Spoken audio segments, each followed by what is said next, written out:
y en el tiempo apremia, pero no quiero dejar de celebrar que estemos aquí reunidos para hablar de un tema que por suerte adquiere cada vez mayor visibilidad, por suerte y por desgracia, porque es un tema pesadillesco, que son las fosas comunes.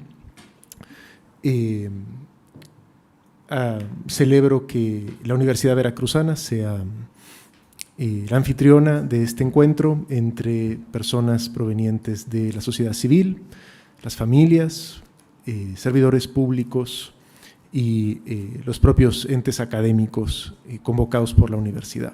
Creo que es difícil construir puentes entre todos estos actores, pero siempre vale la pena porque cuando lo conseguimos se encuentra gente desaparecida, ¿no? Entonces, enhorabuena por la iniciativa y sobre todo felicidades al equipo mexicano porque finalmente tiene ocasión de presentar los resultados de un estudio de mucha importancia que realizó hace algún tiempo.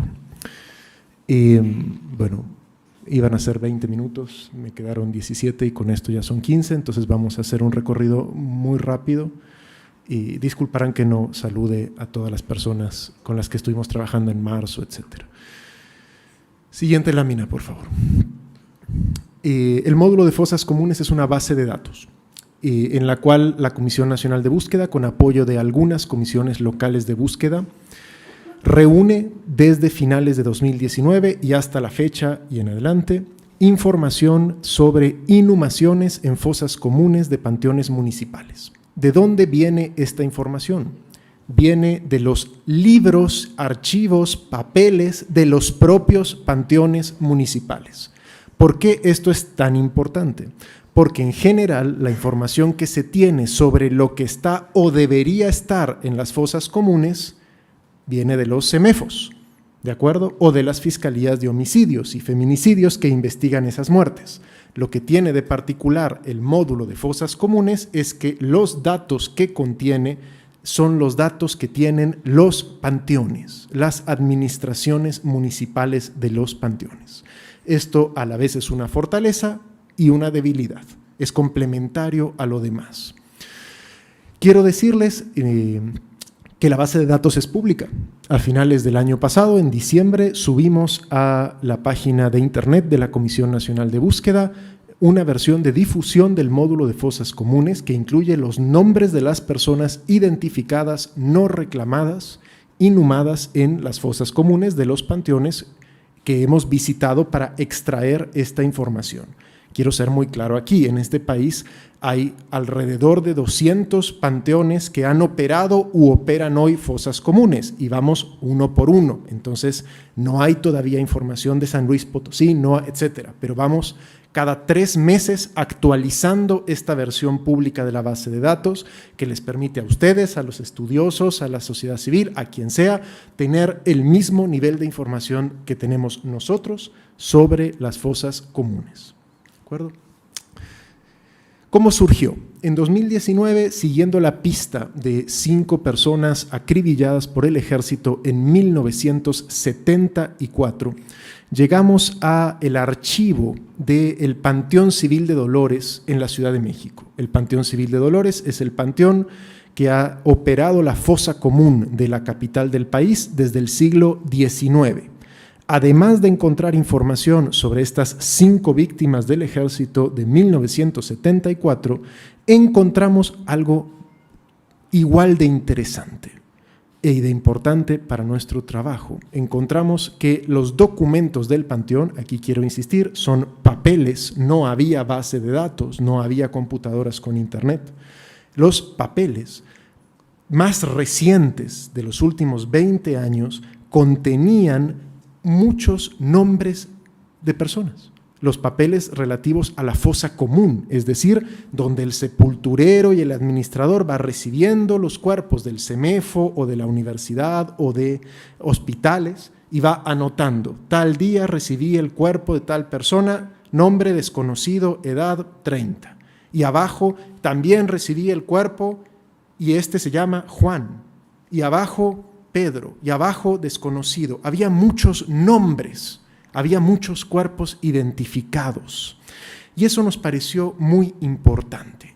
Entonces, además de cumplir la misión que originalmente nos llevó allí, Le pedimos al Panteón que nos permitiera extraer todos los nombres que había en esos registros de papel.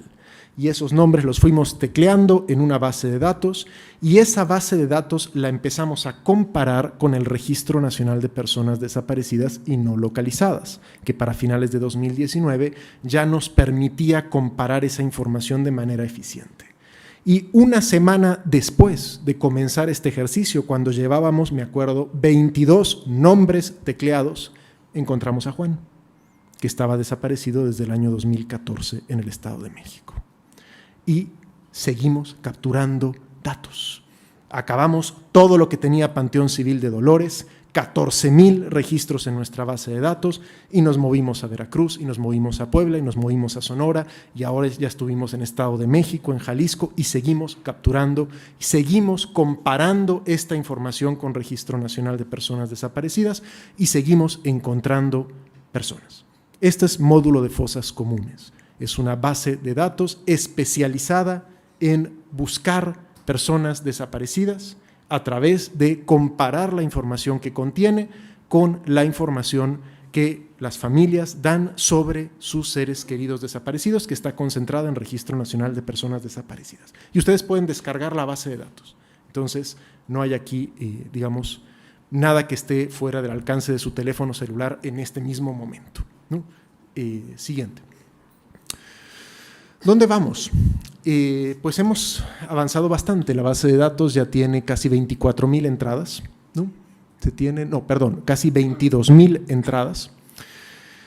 Hemos comenzado a involucrar a las familias en ir a los panteones para que nos acompañen a ver el estado en que se encuentran esos documentos, que entiendan cómo funciona el proceso, que vigilen que lo estemos haciendo bien y que nos apoyen si tienen la intención de participar de esa manera. Ya lo hemos hecho así en Jalisco y en Morelos este año. Y el Panteón Civil de Dolores, que yo creo que es la fosa común más grande de América Latina, nos envía cada 3 meses actualizaciones. El Panteón no tenía base de datos, y cuando le entregamos nosotros su base de datos nos dijo: gracias, a partir de aquí la vamos a actualizar nosotros y se los vamos a enviar. Y en cada actualización encontramos algunas personas desaparecidas más. Siguiente. En marzo, algunos de ustedes están retratadas en esa foto, aunque puse una donde no salían rostros. Estuvimos aquí en Veracruz, Jalapa y Puerto haciendo un piloto de un taller para ayudar a las familias a entender cómo funciona el tema de los cruces de datos, no solo con módulo de fosas comunes, que es lo que estamos discutiendo aquí, también con bases de datos de cárceles, bases de datos de muchos tipos. Hicimos un juego en donde intentamos explicar de qué manera esto es más eficiente que ir uno por uno. No tengo tiempo de explicar qué es, pero bueno, si a alguien le interesó, se acerca al final. Siguiente. ¿En qué consiste esto de comparar los datos? Esa imagen me gusta mucho. Es la CNB o una mujer que trabaja en la CNB, que de un lado, en una mano, tiene una lista y en la otra mano tiene otra lista y las está comparando a las dos. Todas las combinaciones posibles las compara. La primera persona desaparecida contra la primera persona en fosa común, la primera desaparecida contra la segunda, y así hasta la persona 110,000 con la persona 23,000, cosa que solo una computadora puede hacer. Son demasiadas combinaciones. Y cada vez que la computadora advierte algo que aparentemente coincide, nos avisa. Y nosotros seguimos eso, como una línea de búsqueda. Le llamamos un indicio. ¿Por qué insisto con indicio? Porque a lo mejor es la persona que estamos buscando y a lo mejor no. En ese momento todavía no lo sabemos, no la declaramos localizada. Hay que investigar, pero no es lo mismo tener esta línea de búsqueda que puede ser quirúrgica que no tener nada. Y además se comparan todos los datos, de forma que todas las personas registradas como desaparecidas están siendo buscadas en estas otras bases de datos, por ejemplo, el módulo de fosas comunes. Quiero insistir, porque fue un tema en marzo, yo di este ejemplo y me dijeron, y la búsqueda en vida, también tenemos bases de datos de asilos, bases de datos de prisiones, lo que hoy nos convoca son fosas comunes, pero este método sirve con y sin vida, ¿no? Siguiente, por favor, siguiente. Quería compartir con ustedes, ahora sí que de manera muy rápida, algunos aprendizajes que la construcción del módulo de fosas comunes, que insisto, pueden ustedes descargar en su teléfono mientras me escuchan, nos ha traído, ¿no?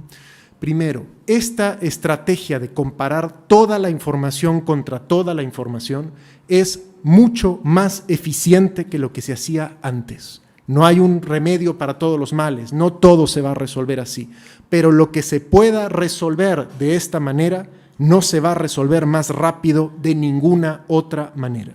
Esto es además absolutamente igualitario, porque la computadora está comparando todos los registros de personas desaparecidas, todos, y salió el que salió. Salió Juan, podría haber salido Saúl, podría haber salido Marta, de hecho la segunda fue Marta, ¿no? Es absolutamente igualitario, no hay manera de que primero unos y luego los otros, la computadora lo hace todo al mismo tiempo, esto es muy importante. Segundo, cuando una autoridad recibe a una familia que pide la búsqueda de su ser querido, recibe la denuncia o el reporte y no carga esa información a Registro Nacional, le hace daño real a esa familia y a esa persona desaparecida, porque Registro Nacional, contrario a lo que lamentablemente a veces se piensa, hace algo mucho más importante que contar y hacer mapas y hacer gráficos, los busca en las bases de datos. Si no se carga el registro de esa persona desaparecida, no los busca. Así en la base de datos del módulo de fosas comunes salga Marta, si la Fiscalía del Estado de México no cargó que estamos buscando a Marta, la computadora no nos avisa porque no sabe que la estamos buscando. Omitir la carga de personas desaparecidas al Registro Nacional, esto no es un razonamiento jurídico, pero lo voy a decir como lo siento, es criminal. Es criminal. De hecho, obstaculiza la búsqueda de las personas. No solo no cuentan. Se está dejando de hacer algo que está encontrando mucha gente y algo igualitario, algo que se puede hacer para todos a la vez. Siguiente. Segundo aprendizaje, el archivo de los panteones, no de todos, quiero aclarar, es una diversidad enorme. Hay panteones que tienen computadoras con internet y hay panteones que no tienen luz. La diversidad es enorme. El archivo de algunos panteones sí sirve para buscar desaparecidos. Es muy importante esto, porque una idea que circulaba es los panteones no saben nada. Los panteones nunca tienen información precisa y a veces es así. Eso nos ocurrió en algunos panteones de Veracruz, a veces es así. Pero en otros casos lo que tienen los panteones es la pista que nos lleva a la localización. Entonces, segundo aprendizaje, el archivo de los panteones sí es una fuente importante para la búsqueda de personas desaparecidas. Razón de más para que pensemos que los panteones pueden ser aliados de la búsqueda si les damos algo como electricidad. No, son instituciones que necesitan una base mínima de recursos para hacer su trabajo de forma correcta y para ayudarnos a nosotros a hacer el nuestro. No son instituciones que podemos seguir manteniendo en la miseria, son instituciones importantes, resguardan algo muy valioso, ¿no? Siguiente.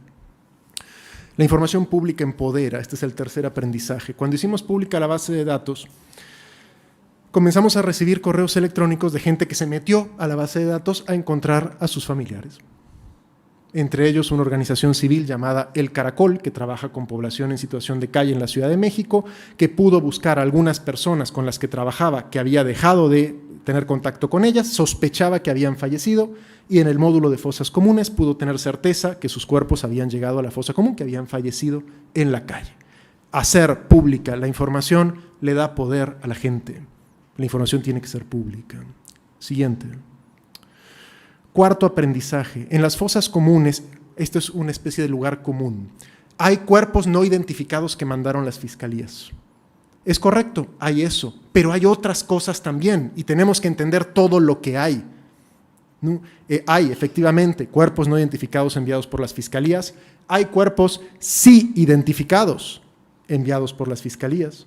Hay instituciones asistenciales como albergues, asilos, que usan las fosas comunes para inhumar cuerpos de personas que fallecen bajo sus cuidados. También algunos hospitales las usan y en las fosas comunes también hay fetos y también hay segmentos corporales de personas que siguen con vida. Por ejemplo, si me atropellan y pierdo el brazo, es posible que mi brazo termine en la fosa común. Y dicen, ¿y esto qué importa? Muy importante, porque si vas a abrir esa fosa común, es importante que sepas que va a haber un brazo aislado. ¿no? Que no es de una persona que puede estar siendo buscada, que no está muerta. Entonces hay que entender todo lo que de hecho nuestro país mete en estos espacios, que incluye personas sin nombre, personas con nombre e incluye brazos que se perdieron en accidentes o lo que fuera. Siguiente. No todas las personas que estamos buscando fueron específicamente víctimas de desaparición forzada de personas. Y si pensamos que así fue, hay muchas que no vamos a encontrar. Entonces hay que tener la idea en la cabeza lo más abierta posible. ¿Qué le ocurrió a Juan? Juan tenía demencia senil. Salió de su casa en el Estado de México, se extravió, fue captado por un albergue de la Ciudad de México que no tuvo la decencia de buscar a su familia, pasó 3 años en ese albergue, falleció allí, su cuerpo fue a dar a una universidad, la universidad lo envió a la fosa común y terminó allí donde lo encontramos. ¿Fue desaparición forzada? No. ¿Fue atroz? Sí, muy grave. ¿Fue violento? Mucho, aunque nadie le pegó a Juan, fue muy violento. ¿No? Habla de cómo nuestras instituciones maltratan a las personas con discapacidades y no buscan a sus familiares y no les interesa su bienestar, ¿no? Habla de la incapacidad de esa Fiscalía del Estado de México para realizar la investigación más sencilla posible, pero no fue desaparición forzada. Lo que les quiero decir es que para encontrar a Juan había que tener la cabeza lo más abierta posible. Son distintas las causas de que las personas se vuelvan ilocalizables, incluyendo la desaparición forzada, pero no se limitan a eso. Iba yo a describir ese esquema, pero no hay tiempo. Siguiente. A lo mejor esto es lo más importante que tengo para decirles. Y ya lo vimos en los talleres en marzo con algunas de ustedes. Los problemas de flujo de datos entre las instituciones lastiman a la gente. Lastiman a la gente. Y la lastiman de las formas tal vez más terribles, porque los individuos dentro de las instituciones no sienten que están haciendo nada malo. Son problemas de organización de la información, son problemas que van más allá de tu individualidad como servidor público. No hay cruces de datos. Nos hemos dado cuenta, es un aprendizaje de trabajar con el módulo de fosas comunes, que las fiscalías de homicidios y feminicidios que investigan las muertes y los CEMEFOS que tienen información sobre los cuerpos no cruzan datos con las fiscalías de desaparición. A veces están identificadas las personas, es decir, no era tan difícil y las familias languidecen en un larguísimo sufrimiento. A veces nos hemos dado cuenta que sí cruzan datos, pero solo cuando entró la denuncia, y si el cuerpo llegó 3 días después, ya no repiten. O si fue identificado 1 mes después por huellas dactilares, por ejemplo, ya no repiten el cruce, solo preguntaron una vez. ¿No? Y no podrían, miren cómo esto no tiene que ver con el individuo, y esto lo enfaticé en marzo. Tienes muchos casos, no podrías preguntar por algo tan ineficiente como un oficio por todos tus casos todas las semanas. Es demasiado ineficiente. Lo que necesitas es que la computadora te ayude. Todo contra todo, todas las semanas, para ver si hay algún dato nuevo de cualquiera de los 2 lados, gente que buscas, y en este caso cuerpos que entraron, que te ayude a encontrar gente. Es un problema de organización. Esto daña a la gente de maneras vergonzosas. Siguiente. Les voy a contar un solo caso. La hija de este hombre, cuyo nombre no daré, reportó su desaparición en 2015 en el Estado de México. Como le ocurrió a Juan, su cuerpo ingresó identificado a la morgue del Estado de México. Supongo que casi todos ustedes saben que buena parte de la Ciudad de México está de hecho en el Estado de México, ¿no? Que cruzas la calle y es como la misma mancha urbana, pero ya son autoridades distintas, ¿no? Y fue a dar a la fosa común por falta de reclamación. Siguiente. La pregunta que yo hago es una pregunta muy estúpida. Siguiente lámina, por favor. ¿No reclamó la familia? Pues claro que reclamó. La familia fue a hacer la denuncia desde el día 1. ¿No? ¿Cómo es posible que la pregunta por el paradero de este hombre que tiene la Fiscalía del Estado de México no se encuentre con la respuesta que tiene la Fiscalía de la Ciudad de México? ¿Cómo es posible? Pero en la medida en que te das cuenta que esto pasa y pasa y pasa, te das cuenta de que es un problema más grande que los individuos, es un problema de cómo las organizaciones no hemos encontrado la manera de hacer fluir la información. Las organizaciones, las instituciones públicas, pues, no las organizaciones civiles. Esto es culpa nuestra, ¿no? Siguiente, por favor. Bueno, no tengo tiempo de esto. Siguiente. Solamente diré una cosa.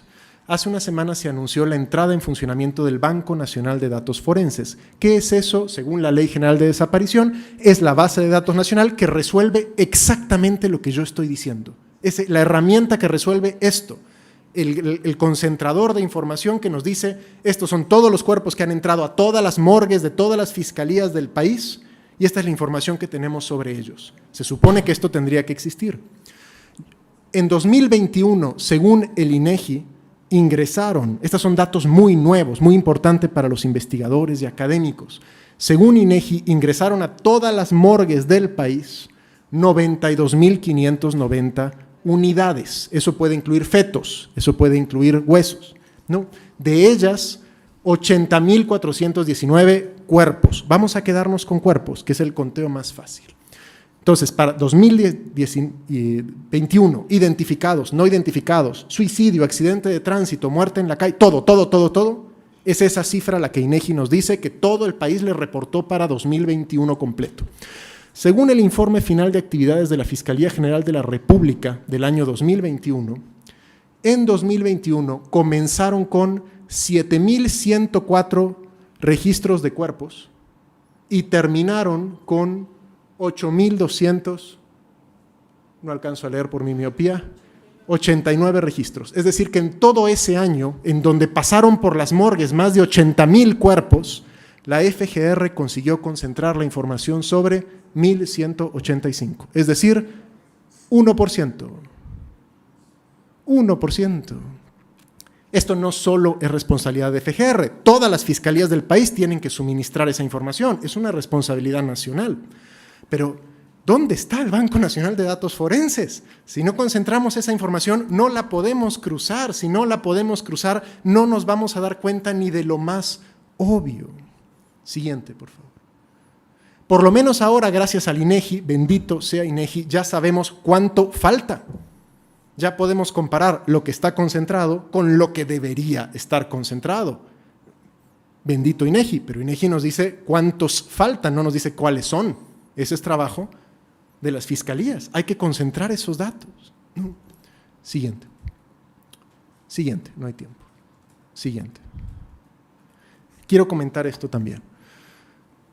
En este trabajo de cruzar datos y de ir encontrando a las personas a través del cruce de datos, hemos entrado en colaboración con las fiscalías no de desaparición, sino de homicidios y feminicidios y accidentes de tránsito, es decir, las que rutinariamente son responsables cuando entra un cuerpo, cualquiera sea la manera en la que falleció, accidente de tránsito o la que fuera. Y nos hemos dado cuenta de algo que a mí me vuela la cabeza. Hay muchos ministerios públicos de estas fiscalías que ven muertes que no consideran que parte de su trabajo sea buscar a la familia de la víctima. Cuando está identificada, cuando no tiene nombre, pues no hay manera de hacerlo. No lo consideran. Para mí es una cosa delirante. Y tú les preguntas por qué no, y dicen, bueno, porque si la familia se presenta a reclamar es porque le importa a su familiar. No, es una locura. Es decir, miren la cantidad de sufrimiento que se podría ahorrar, ya no con un sofisticado diseño institucional de comisiones, solo si el Ministerio Público, cuando el CEMEFO le dice, es Juan, se pone a buscar a la familia de Juan. ¿No? ¿Cuántas familias nunca habrían tenido que llegar a denunciar la desaparición o horas después de la denuncia ya estaría resuelto? Esto para mí es un problema muy básico porque no hay función más básica en una fiscalía que investigar homicidios. Más básico desde hace 6.000 años, digamos, ¿no? Lo más elemental es no matarás, ¿no? Está prohibido matarnos los unos a los otros.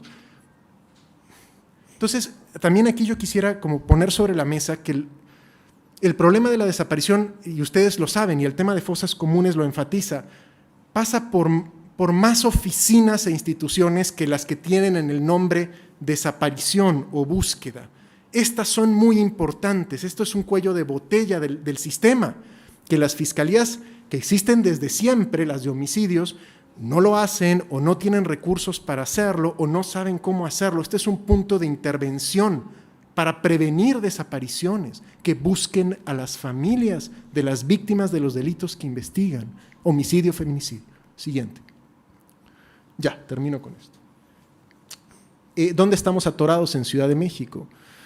Las fosas comunes son muy profundas, hay allí entre 80 y 220 cuerpos en cada una. Es muy difícil exhumar. Y si tú exhumas para sacar solo un cuerpo, estás rompiendo bolsas, estás destruyendo el contexto. La siguiente recuperación va a ser más difícil, y la siguiente más difícil, y la siguiente más difícil. Y si vas a hacer 80 recuperaciones, al final el último ya no va a encontrar nada. Va a estar todo revuelto porque hay que sacar un cuerpo sobre otro. No podemos sacarlos de a uno. Y no podemos, una vez que los sacamos, devolverlos a los que no nos vinimos a llevarnos. Tenemos que individualizarlos. Eso requiere infraestructura, un centro de resguardo donde lo que sacaste y no te vas a llevar, lo coloques de forma individual y digna para cuando mañana se lo llegue a buscar. Eso todavía no existe en Ciudad de México, se está avanzando. Entonces, lo que estamos haciendo, y esto aquí queremos agradecer a las familias que en marzo nos ayudaron a hacer esta reflexión, estamos notificando a esas familias. Cuando tenemos certeza de que se trata de la persona, ¿no? Por huellas dactilares, porque cuando tenemos certeza de que es la persona, estamos yendo con la familia a explicarle exactamente lo que pasó y que todavía no podemos recuperar, porque donde vayamos uno por uno, la probabilidad del siguiente cada vez es más pequeña. Siguiente y última, ¿no? Y bueno, estas familias han decidido, primero entienden que es un problema colectivo, que lo sufrieron de forma individual, pero en realidad el problema es más grande que solo su familiar. Decidieron formar un colectivo que se llama Familias Unidas por el Milagro de Dios, ¿no? La próxima semana van a ir a este panteón a hacer una visita, a ver con sus propios ojos el estado en que están las fosas comunes, en cuyo interior están, entre otras miles de personas, sus seres queridos, ¿no? Hasta aquí no lo hice bien con el tiempo, disculpen. Gracias.